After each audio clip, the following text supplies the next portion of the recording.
The periodic table. I'm sure everyone has seen it before, but what does it actually mean? Why is it set up the way it is? Has it always looked like this?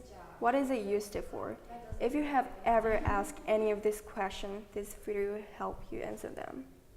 The periodic table is a chart that organizes and labels all known chemical elements in a systematic way.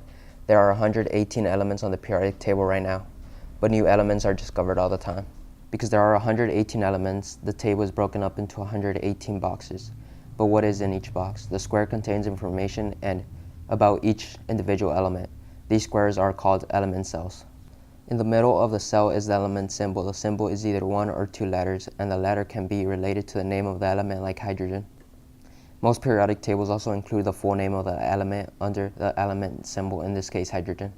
Above the element symbol is the atomic number. The atomic number is the number of protons in an atom and determines the atom's identity. All elements have different atomic numbers. The last bit of information in each cell is the atomic weight of the element. The atomic mass tends to get larger the higher the atomic number. It has not always looked this way. The first drafts of the periodic table started all the way back in the late 1700s. It was then that the first attempt was made at organizing the elements. French scientist Antoine Lavoisier organized the 33 elements known at the time into categories. The idea of a system of displaying the elements was next brought up in the early 1800s. Scientists had discovered more than 60 elements and needed a way to organize them. They began to search for patterns to determine the organization. In 1864, the first proposal was made by English chemist John Newlands. He noticed that when the elements are organized by increasing atomic mass, their chemical properties repeat every 8 elements. This is called the law of octaves.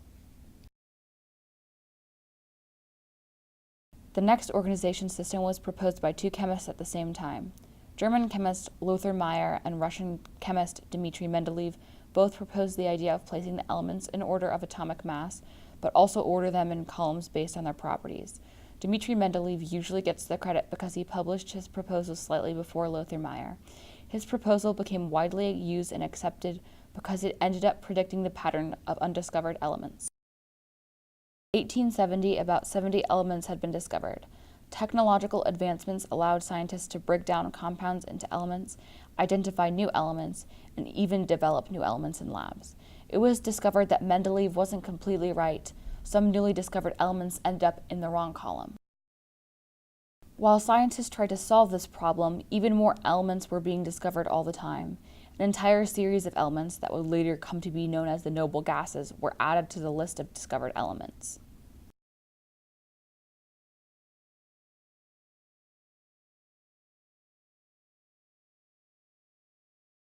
The next and final proposal for organization was made in 1913 by English chemist Henry Moseley. He discovered that the number of protons an atom has is unique to each element. He decided to organize the elements in order of number of protons, also known as atomic number. This solved the issue of elements in the wrong property section. This system of organization became popular and widely used. In 1940, new elements were synthesized in higher atomic numbers. These elements were separated and joined a new group called actinides. In 1985, the International Union of Pure and Applied Chemistry adopted the periodic table we all know and love today. There have been changes since then. New elements are discovered and added often, but the basic structure remains the same. The modern periodic table is used all over the world by scientists, students, and regular people every day. The periodic table is organized in order of increasing atomic mass and by chemical and physical properties. This organization system is called the periodic law. The vertical columns of each element are called groups or families, and the horizontal rows are called periods. The elements in the metal category tend to be ductile, meaning they can be easily stretched, malleable, meaning easily dented, high density, and are good conductors of electricity. Metalloid elements tend to have some properties from metals and some properties from nonmetals. It depends on the individual element.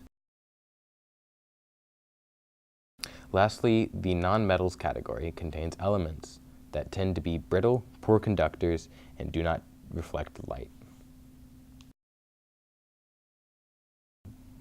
These three major categories are further divided by the families. The first family on the periodic table is the hydrogen family. Hydrogen is the only gas on the left side of the periodic table, so it gets its own family.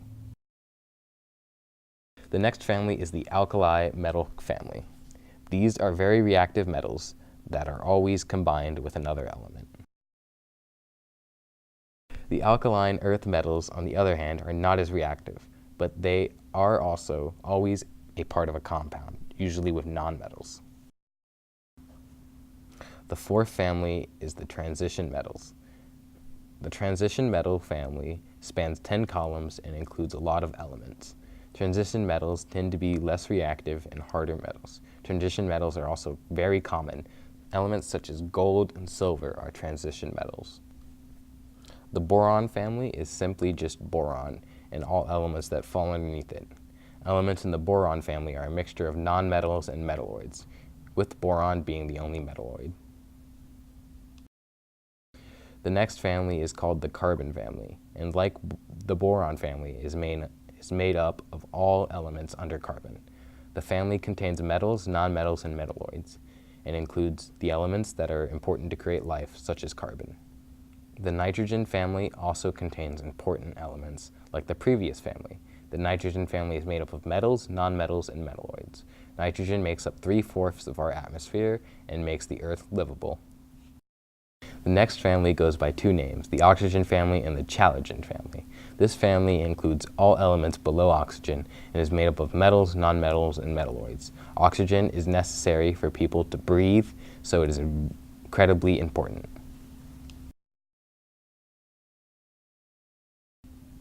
The halogen family is made up of very reactive nonmetals that are usually combined with another element in a compound. This family is made up of just metals and nonmetals. The noble gases is the last family on the main periodic table. These elements are very unreactive and are made up solely of nonmetals. There are actually two more groups of elements, but they are situated below the periodic table. The first of these elements is the lanthanides. The elements in the lanthanide family are all rare earth metals, and they are all man-made. The very last family is called the actinide family. This family, like the lanthanide family, is made up of rare, man-made earth metals. These are the families of the periodic table, and understanding this makes interpreting the periodic table much easier. The columns are not the only way to analyze the periodic table. There is also something called periodic trends. Periodic trends are patterns that appear on the periodic table, illustrating the different properties of elements. These properties are strong in some corners of the periodic table and weaker in others. One of the trends is electronegativity. Electronegativity is the measurement of an atom's ability to attract and form bonds with electrons. Electronegativity increases from left to right and from bottom to top.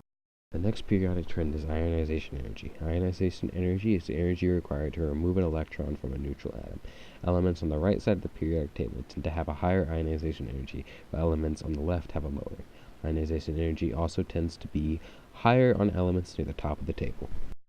Electron affinity is the ability of an atom to accept an electron and a trend on the periodic table. Electron affinity follows the same pattern as the previous two trends, increasing from the left to the right and bottom to top.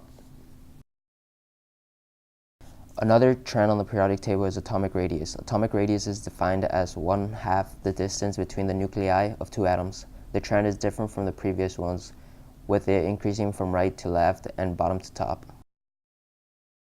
Melting point is yet another trend on the periodic table. The melting point is the amount of energy required to break bonds and change the phase of substance. The temperature required to get to the melting point is highest in the middle of the periodic table. The last trend on the periodic table is metallic character. Metallic character is how readily an atom can lose an electron. Metallic character increases from right to left and from bottom to top. These are the major 6 trends on the periodic table.